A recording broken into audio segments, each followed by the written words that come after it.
Oh shit. That was the last thing Brandon Swanson ever said. He was talking to his parents. They were on the phone for nearly 47 minutes as he tried to guide them to his location.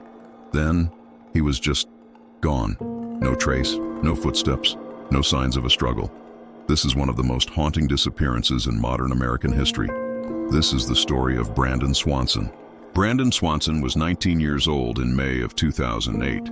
He lived in Marshall, Minnesota, and was studying at Minnesota West Community and Technical College. By all accounts, Brandon was bright, responsible, and close to his family. On the evening of May 13, 2008, Brandon attended a small get-together to celebrate the end of the spring semester.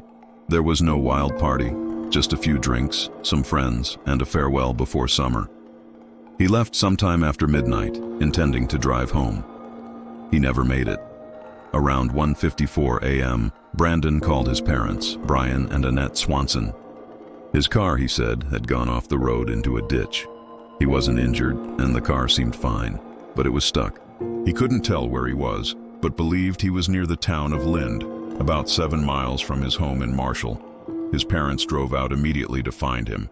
Brandon said he could see lights in the distance.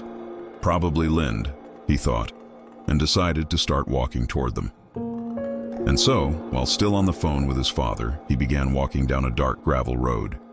For the next 47 minutes, they talked. Brian tried to pinpoint his son's location, asking questions, offering advice. Brandon remained calm, until that final sentence. "Oh shit," click. The line went dead. Brian and Annette were panicked. They called back, no answer. They searched the area near Lind with flashlights and shouted his name for hours. Nothing. By 6:30 a.m. they reported Brandon missing to police, but law enforcement didn't take it seriously at first. After all, Brandon was 19, legally an adult. They assumed he had wandered off or was sleeping it off somewhere. It wasn't until that evening, nearly 12 hours later, that police joined the search. To everyone's surprise, Brandon's car wasn't near Lind at all. It was located near the town of Taunton, nearly 25 miles northwest of where he thought he was. His sense of direction had been completely off. That meant the lights he saw weren't Lind. The road he walked down wasn't the one his parents searched.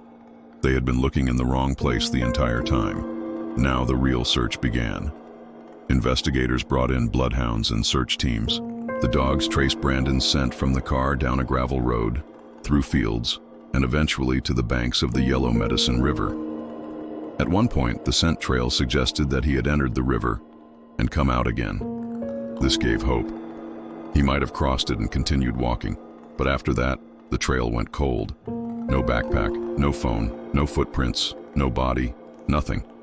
So, what happened to Brandon Swanson? Most people believed he fell into the river.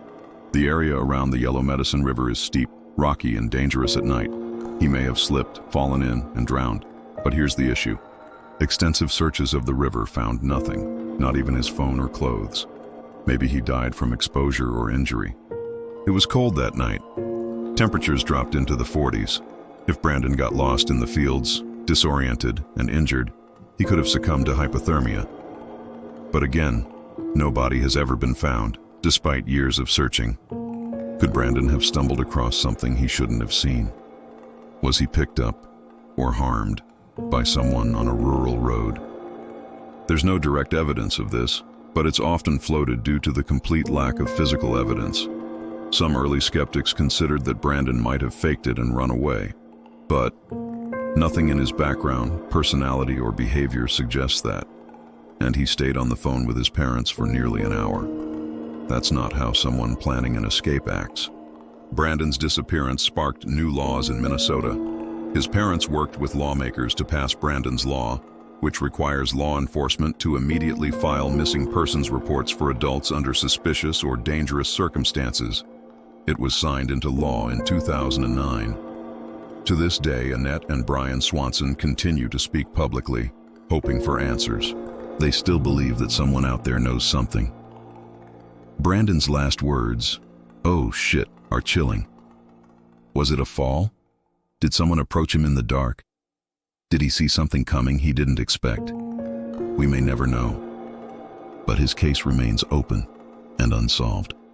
If you know anything, even the smallest detail, contact the Lyon County Sheriff's Department. Thanks for watching. If you found this story as chilling as we did, consider subscribing for more unsolved mysteries every week.